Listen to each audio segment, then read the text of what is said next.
Miss হবে না আপনার পছন্দের টিভি শো। দেখুন জি5 অ্যাপে একদম ফ্রি।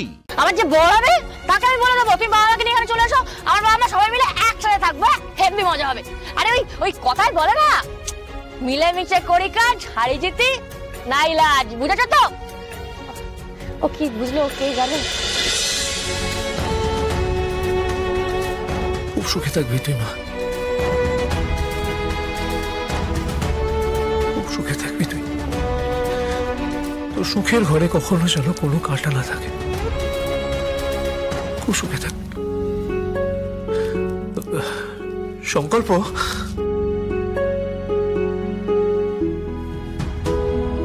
আমার মেয়ের দায়িত্ব আমি তোমাকে দিচ্ছি, কিন্তু একটা কথা মাথায় রেখো, ও কিন্তু শুধু আমার মেয়ে নয়, ও হচ্ছে কৌশিকীর নয়নের মণি। ওর কাছে সারা পৃথিবী একদিকে আর ওর মেয়ে কাকন আরেক দিকে। ও কাকনকে একা বড় করেছে, আমার কোনো কন্ট্রিবিউশন নেই, কোনো কন্ট্রিবিউশন নেই। পিতা হিসাবে আমি একজন ব্যর্থ পিতা, ব্যর্থ।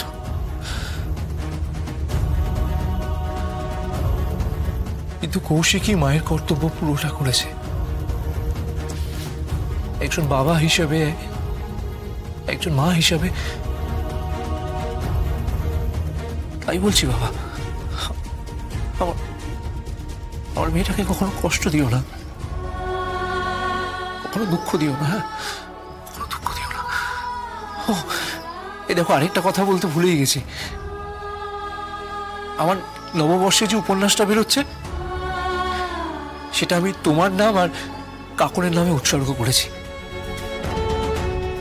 আর উপন্যাসটার নাম রেখেছি বাসর। যেদিন উপন্যাসটা বেরোবে সেদিন তোমাকে আর কাকনকে আমি নিয়ে যাবো সঙ্গে। হ্যাঁ, আমার পাশে থেকো বাবা, পাশে থেকো, আর খুব ভালো থেকো। Thank you uncle. বাই বেটা, খুব ভালো থাকো, সুখে থাকো, সুস্থ থাকো। আর তোমাদের দুজনের সম্পর্কে যেন কখনো কারো নজর না পড়ে।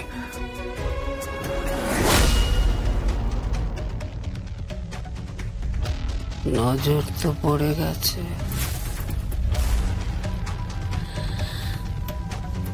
সব কিছু ওলট পালট হয়ে যাবে।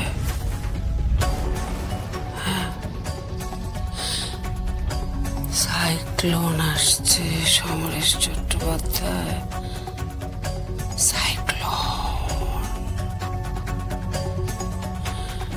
বিয়ের মণ্ডপে সবকিছু শেষ হয়ে যাবে, সবকিছু।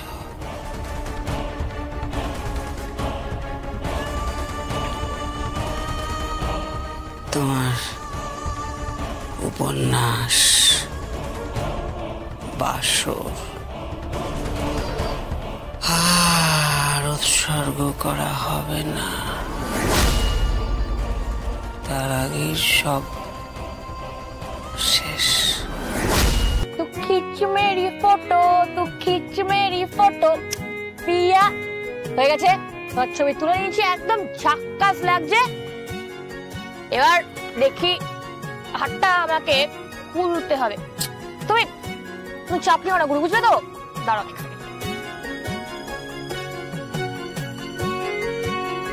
চাপ নিও না, এটা আমি নিয়ে নিচ্ছি না, ঠিক আছে? তোমার বিয়ের রাতে এটা ডেলিভারি হয়ে যাবে একদম, ঠিক আছে? আজকে ট্রায়াল দিয়ে গেলাম, বিয়ের দিন তোমার পড়াবো, একদম বিউটিফুল লাগবে।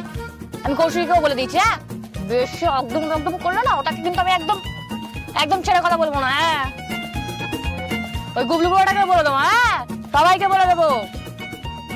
এই হাতটা তোকে আমি বিয়ের দিন পরিয়ে দেবো, তোকে দারুণ লাগবে। আমার এইসবের কোনো লোভ নেই, জানিস তো? আমার একটা জিনিসেরই লোভ আছে, সম্পর্ক। কতদিন পর আমি একটা মা পাবো বলতো,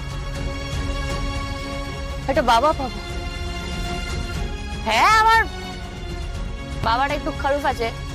আরে ওই বলে না, আরে বল না, ওই রামগরুড়ের ছানা হাসতে তাদের মানা, ওরম টাইপের একটা বাবা। মুখটাকে না গুম করে রেখে দেয় সবসময়। আসলে আসলে আমি বুঝি বউয়ের সাথে প্রেম করতে পারছে না তো, ওই জন্য, বুঝলি তো, বউয়ের সাথে প্রেম করতে পারছে না, ওই জন্য মুখটাকে গুম করে রেখে দেয় সবসময়, একটা হাড়ির মতো করে রেখে দেয় সবসময়, একটা হেভি রেগে থাকে, ফুসছে ভেতরে ভেতরে সবসময় ফুসছে তো, বুঝলি তো। যাই হোক যাই হোক, একটা বাপ তো পাবো আমি, একটা বাপ পাবো, গুবড়ি বুড়োর মতো একটা দাদু পাবো। আমার আরেকটা দাদু আছে, হেভি দাদুটা। কৌশিকী পাবো। তুই ভাবতে পারছিস, তুই ভাবতে পারছিস একদিনে কতগুলো সম্পর্ক, একদিনে কতগুলো মানুষকে আমি পাবো। আমার কপাল থেকে ওই অনাথ নামটা জাস্ট মুছে যাবে, জাস্ট মুছে যাবে।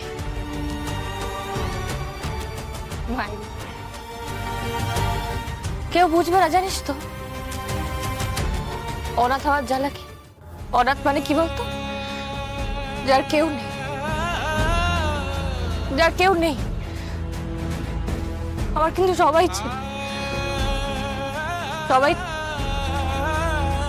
সবাই থেকেও আমি অনাথ, সবাই থেকেও আমি অনাথ। তুই চিন্তা করিস না দেখি, এইসব আমি না সবকিছু সবাইকে দিয়ে দেবো, সবাইকে দিয়ে দেবো, গাড়ি বাড়ি জাহাজ। আমি শুধু চাই সম্পর্ক। এই সম্পর্কগুলো না আমি কিছুতেই ছাড়বো না, কিছুতেই না। আমি আমার মাকে ছাড়বো না, আমার বাবাকে ছাড়বো না, আমার ভাই বোন, আমার দিদি, আমার দাদু দিদা, আমি কাউকে ছাড়বো না, কিছুতেই না। তারপর আমার যদি বিয়ে হয় না, তুই দেখে নিস, আমার যে বড় হবে তাকে আমি বলে দেবো তুমি বাবাকে নিয়ে এখানে চলে এসো, আমার বাবা মা সবাই মিলে একসাথে থাকবো, হেভি মজা হবে। আরে ওই কথাই বলে না, মিলেমিশে করি কাজ, হারি জিতি নাই লাজ, বুঝেছ তো? ও কি বুঝলো, কে জানে। এ তোর বরটা আসছে মনে হয়, আমি না এবার কেটে পড়ি, বুঝলি তো। টাটা ভাই ভাই, দে ব্যাগটা দে। ও বাবা রে,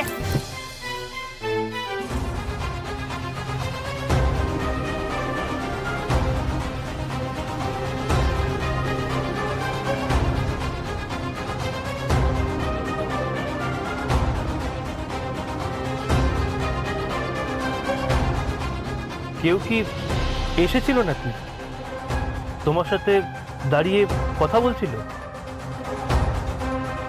ও কি জানি, মনে হলো কেউ এসেছিল।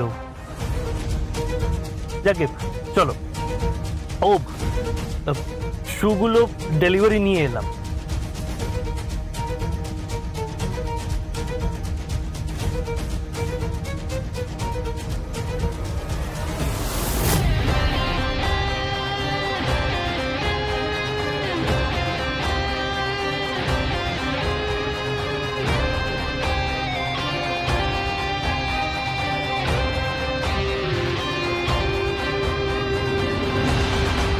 জি5 ডাউনলোড করুন আর সব এপিসোড দেখুন একদম ফ্রি।